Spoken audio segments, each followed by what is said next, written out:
પરંતુ ગધેડા સૌથી મોટા બળવાન ભગવાન છે, તમે નહીં. જેટલું પણ બળબડ કરવું હોય કરી લે, પણ મારા હાથમાં આવ્યા પશ્ચાત તું બળબડ નહીં કરી શકે. ગધેડા, તમે મને મારશો? ઠીક છે, મારો. કોને કોને મારશો? મૂર્ખ, બોલો. કોને કોને મારશો? બોલો. પ્રભુ તો સર્વ તરફ છે. એમણે જ આ સર્વ સૃષ્ટિ બનાવી છે. એ તો ચરાચરમાં સમાયેલા છે. તમારામાં પણ છે અને મારામાં પણ છે.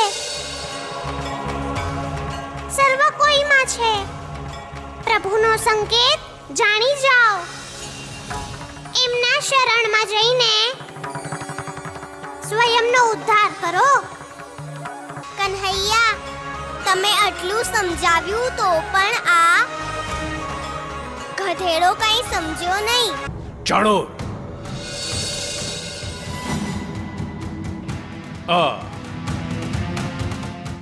ધેનુકાસુર હજી સુધી નથી આવ્યો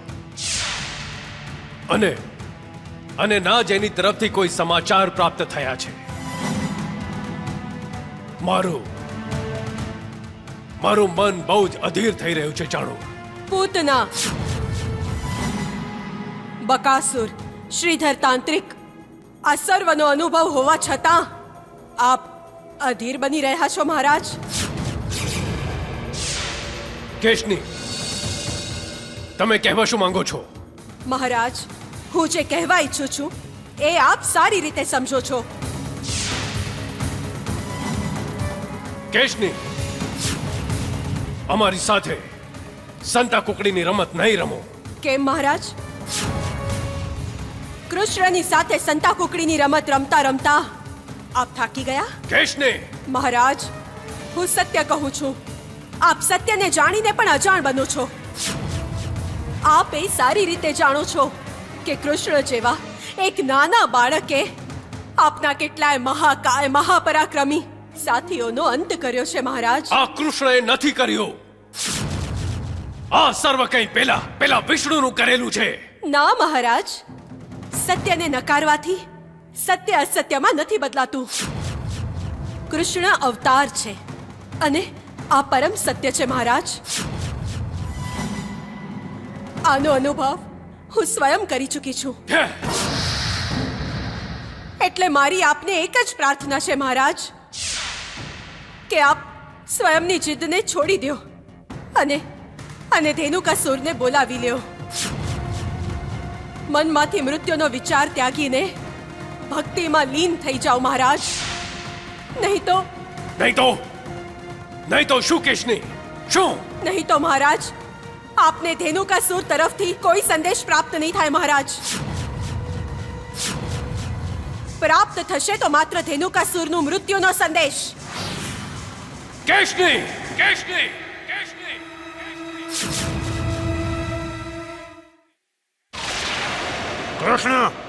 કૃષ્ણ, તું અહીં આવે છે કે નહીં?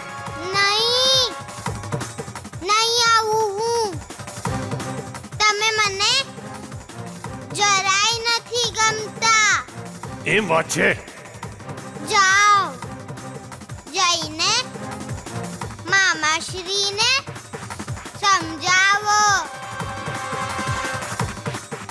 કે એ ભગવાનની ભક્તિ કરે. કૃષ્ણ, પહેલા પોતાના વિશે વિચાર.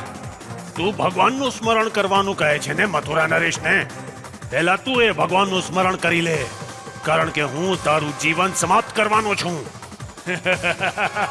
કેવી રીતે? તમે શું સમજો છો? હું તમારા હાથમાં આવવાનો છું એમ? કૃષ્ણ, જો તું હાથમાં નહીં આવે ને તો હું તારા ગ્વાળ બાળ સાથીઓને પ્રાણ રહિત કરી નાખીશ.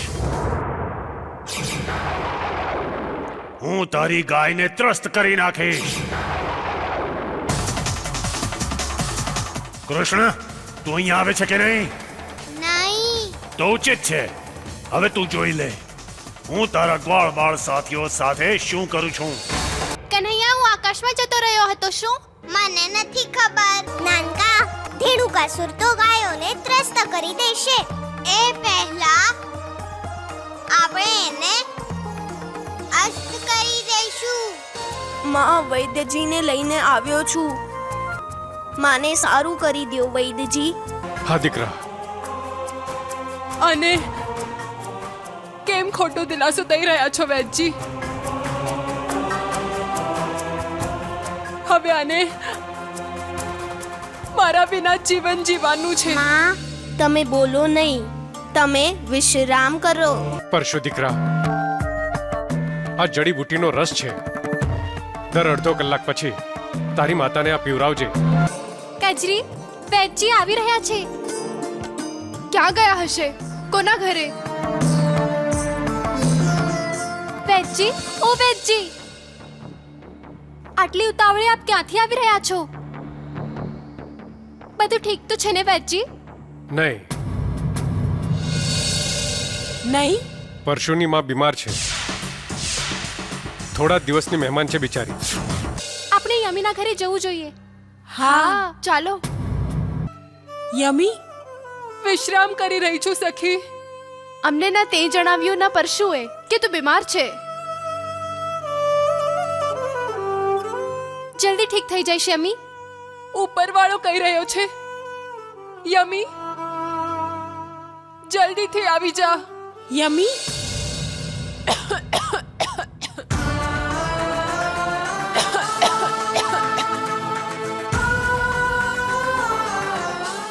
માં તું નિરાશ કેમ થઈ રહી છે યમી? સખી, શ્યામા, કચરી મારા ચાલ્યા ગયા પછી મારા પરશુની માં નથી તો માસી અવશ્ય બનજે કચરી. યમી, અને એમ ના લાગવું જોઈએ કે આની માં નથી.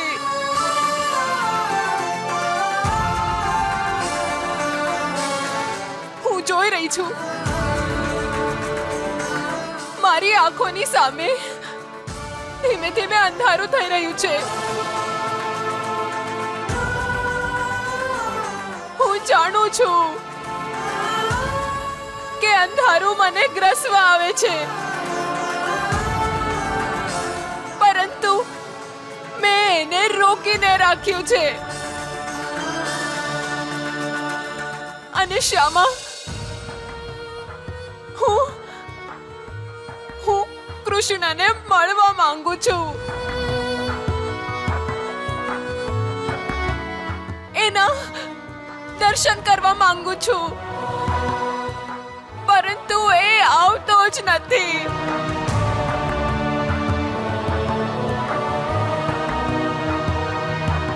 શ્યામા, મારી પર એક ઉપકાર કરી દે. કૃષ્ણને મારી સામે લઈ આવ.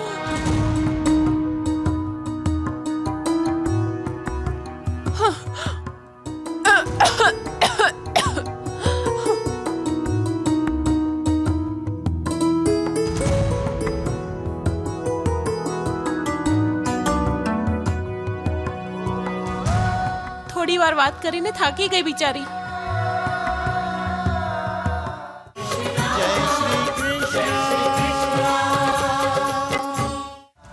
કૃષ્ણ નથી આવી રહ્યો.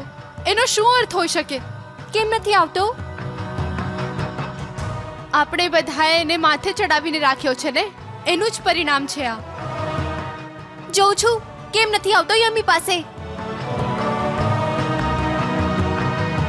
પરશુ દીકરા, યમીનું ધ્યાન રાખજે, ઠીક છે? હા.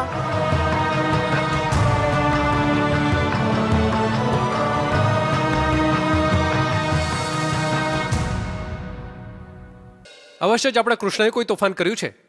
કેમ આપ મારા કન્હૈયા પર આંગળી કેમ ચીંધો છો? એ તો ગાયોને ચરાવવા વનમાં ગયો છે ને?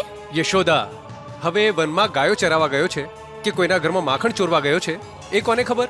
આપને કેમ જાણ થઈ? અરે મેં હમણાં ગ્વાલણોને આ તરફ આવતા જોઈ છે. બહુ જ ઉતાવળમાં હતી એ, અને એમના હાવભાવ મને ઠીક ન લાગ્યા યશોદા. હે ભગવાન,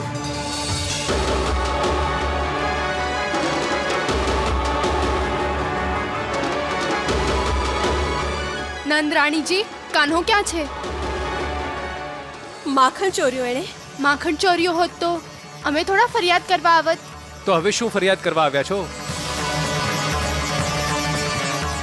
શું કર્યું છે મારા કન્હૈયાએ? નંદરાણીજી, યમી મૃત્યુશયા પર છે, કૃષ્ણનો જાપ કરે છે.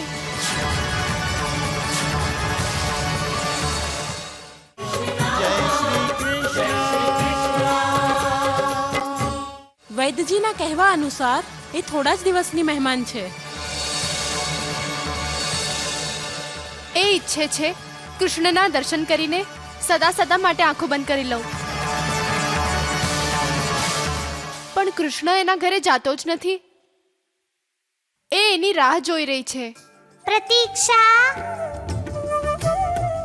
તપસ્યાનો જ રૂપ છે. જ્યારે તપસ્યા પૂર્ણ થાય છે ત્યારે પ્રતીક્ષા સમાપ્ત થાય છે. તપસ્યાનું ફળ મળે છે અને પ્રતીક્ષાનો અંત થાય છે. હાથી ઘોડા પાલખી જય કન્હૈયા લાલ કી. ચરાય